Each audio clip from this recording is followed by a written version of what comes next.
Ridho DA 2 kali gagal ijab kabul. Pedangdut Ridho DA resmi menikah pujaan hatinya bernama Syifa Aisyah Fauzia pada hari Minggu 17 Oktober 2021. Namun sebelumnya Ridho DA 2 kali gagal ucapkan ijab kabul. Awalnya Ridho menyahut saat ayahanda Syifa, Rizal Fauzia, menyebut namanya ketika membaca ijab kabul. Hal ini menyebabkan ijab kabul terpaksa kembali diulang. Kemudian saat pembacaan ijab yang kedua, ucapan Ridho DA berhenti di tengah kalimat. Untungnya Ridho berhasil membacakan ijab kabul dengan lancar pada ketiga kalinya.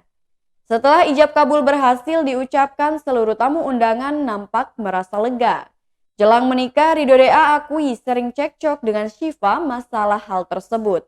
Diberitakan sebelumnya, Ridho tak memungkiri adanya banyak cobaan menjelang hari pernikahannya dengan Syifa.